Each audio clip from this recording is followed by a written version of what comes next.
Hey guys, I'm here to do a book review on The Man Who Killed Boys by Clifford Linedecker, and this is the John Wayne Gacy Jr. story. And I had a request from somebody, and I apologize because I don't remember who it was, but I had a request to do a book review on this. So this book, I'll go ahead and read the back. I'm sure a majority of you are familiar with John Wayne Gacy, but I'll go ahead and read the back to you. Over a period of 3 years, John Wayne Gacy Jr. sexually tortured and murdered 33 boys. His friends and neighbors in his unassuming Illinois community never suspected a thing. Gacy was a Jekyll and Hyde figure, leading an outwardly normal life, but secretly brutalizing dozens of young men in a hidden lair and concealing their bodies under the floorboards of his suburban home. Through extensive personal interviews with those who knew Gacy, veteran true crime scribe Clifford Linedecker takes us on a shocking ride through Gacy's life, delving deep into the man's troubled past, recounting his appalling series of murders, and recreating the drama of his trial, which resulted in his execution by lethal injection in 1994. Gruesome and horrifying, The Man Who Killed Boys reveals stark terror set amid the daily lives of an ordinary community. Yeah, this took place in a Chicago suburb, and anything that takes place in Chicago, around Chicago, I find more interesting just because I live in Northwest Indiana and I grew up in a suburb of Chicago, so a lot of the places are familiar to me. I knew about John Wayne Gacy and what he did like forever. I mean, he's very infamous. I'm sure, like I said, that most of you know about him. But, so when I went into reading this book, I thought that basically I know everything there was, really, they had to say in here. But I was actually surprised by a lot of things I discovered about him that I didn't know. I did know about the clown. He's infamous for that, for dressing up like a clown. It's actually Pogo the Clown was his name, and he would do parties and stuff like that, and that's something that he did on the side on his own. He actually had an infatuation with clowns, so he had pictures of clowns in his house and stuff like that. He was also a contractor. He owned his own contracting business, or construction business, called PDM, I believe it was, and he started that by himself, and he became actually quite successful. Also, he was into politics, a Democrat, and he was on a lot of boards. He actually met the president's wife at the time and had got an autographed picture with him shaking her hand, and he actually had to wear a pin, and the pin was the letter S for Secret Service, to basically show that he was okay to be around the president's wife.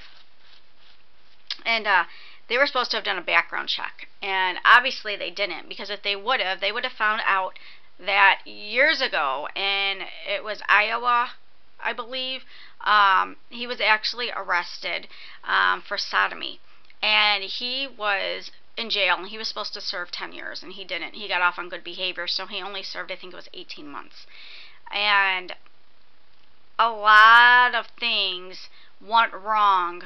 If only the authorities would have checked his background, or would have only checked if he had a record. In so many different instances, they had a chance to do that, and they would have seen that on his record, but they didn't. So he was very well known in his community. He was highly respected, and he always threw these big theme parties at his house, and he was good friends with his neighbors. He had a lot of good friends, actually, and nobody suspected anything. He buried, was it 28? I think it ended up being like 27 or 28 kids, under his property, so in his crawl space and underneath his garage, and also underneath the recreation room in his house. They found bodies, bones, all that stuff, and they added it up to like 27 or 28 there were also a few that were found in the river. One that I think wasn't even found. When the story ended, I think there was 9 that still, well, as of 1985, there were still 9 bodies that were not identified. Most of these kids were, they worked for Gacy, and they did, construction for him. And he was a homosexual. He was married twice, and I guess he came to realize that, and he also has 2 kids. Of course, their names and anything about them is withheld. There is nothing in the story at all about them, except basically that they told you he had 2 kids with his first wife. But I guess he came to realize that he was a homosexual. But yet, anytime he was out with his friends or out in public or anything like that, and the topic of homosexuals came up, or just anything, he was strongly against it. And basically played off that he did not like them at all. So nobody ever suspected. But what I found really weird, or just strange or what have you, is that it said in this book that actually a couple of his workers he came on to and admitted that he was homosexual, and they denied him, but yet they stayed on with him, even though their boss came on to them.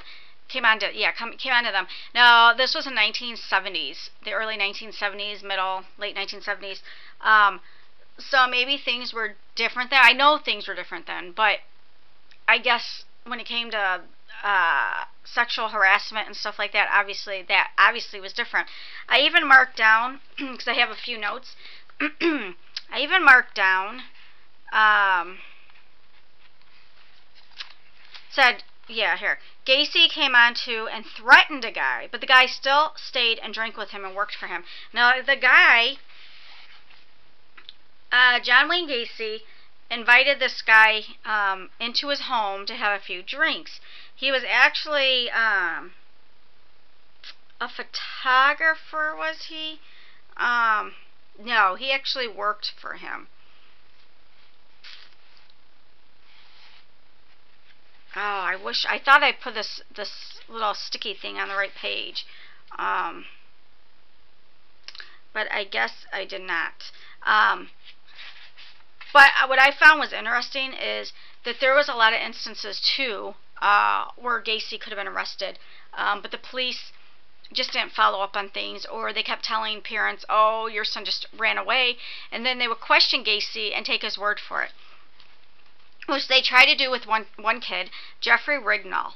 And it says it was late night on March 21st, and it was in Newtown, which is a part of Chicago, an area of Chicago. And back then, everybody was very trusting of everybody. So this kid's walking home, and he's cold, and this big black Oldsmobile pulls up, and the guy invites the kid into his car to smoke a joint with him. And the kid does, and doesn't think nothing of it, I guess. And like I said, everybody's very trusting back then.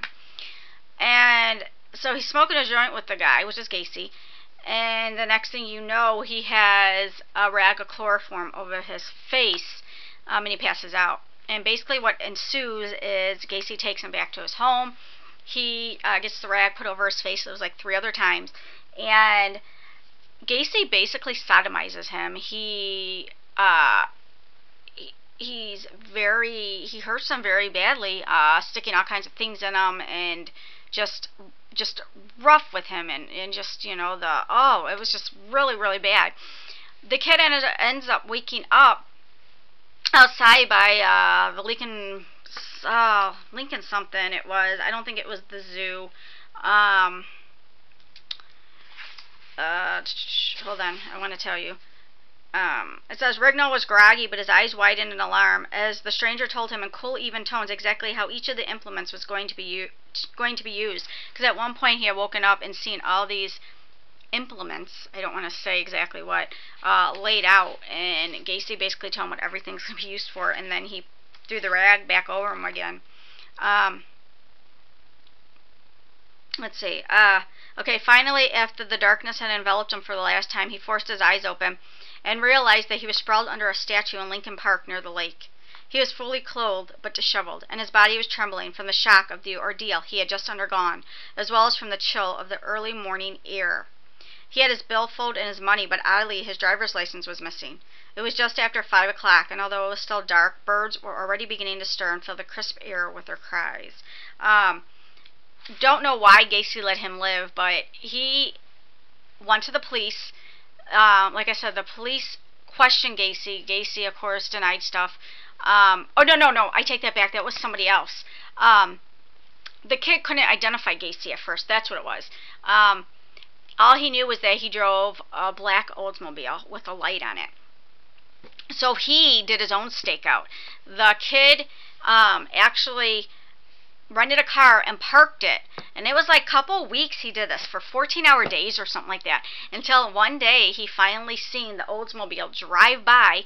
He got the license plate number and followed him home. And that's how he's got his address and so forth. And called the cops. And basically that's what finally got the cops' attention to start really seriously looking at Gacy. Like I said, if they would have looked at his records, they would have seen what happened in the other state. Also, unfortunately, because of Gacy's ties to the community and in politics, people weren't quick to want to believe what they were hearing.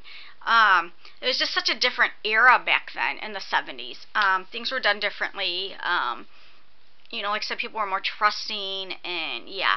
But Gacy definitely played himself off as somebody else. But to have everything he done take place in his home, I mean, people that came visit him noticed an odor, and some people would complain about it or tell him about it, and he kind of played it off, and yeah, so I found it, I didn't know he was into politics, like I said, as much as he was, into these different organizations on these different boards and all that. I didn't realize how well he was known in the community and how well liked he was. So those were definitely shocking things to me, and especially to find out somebody that you trusted and somebody that you were close to and somebody that was just so well knit, well into the community like that, could end up being this mass murderer, this sexual offender. I mean, it's just very shocking. Like I said, everything I've ever heard about Gacy was always obviously the negative stuff. I never knew the good things about him. So reading this book, I really enjoyed this book, because this book really delved into his background, and also the victims. That a lot of the victims, obviously it didn't go into all 20-something of them, but a lot of these victims, it did go into their backgrounds, and I like that. I really enjoyed this book. It told a lot, and it was very well written. So I definitely would recommend this. There's also pictures in here. Like here's one. This one is of Gacy taken at the Cook County Jail Hospital. So the guard at the hospital resigned after jail officials threatened to suspend him for the removal of this photo from jail files. So there's that picture. The picture on the top left over here is actually Cook County Sheriff's Police removed the remains of at least 4 victims from the crawl space beneath Gacy's home. Now these are a little bit, they're black and white and they're a little bit grainier, so I don't know if you can see. But there's that. I've actually read books where the pictures, I believe they're all black and white, but some of them, they really show some graphic stuff. Here's him in his clown uniform. Or outfit. I don't know if you want to call it a uniform. This is him. First Lady Rosalind Carter autographed this photo for Gacy, taken at a private reception honoring her when she visited Chicago in 1978.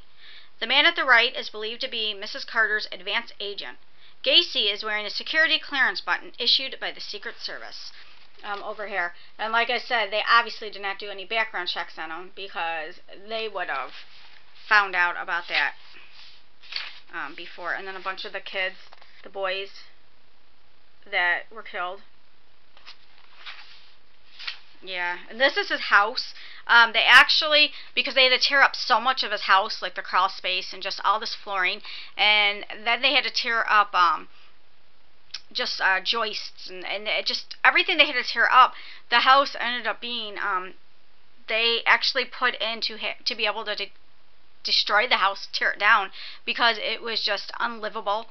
It was condemned. I mean, just everything, you know, from just all this investigation they had to do and all this just, yeah.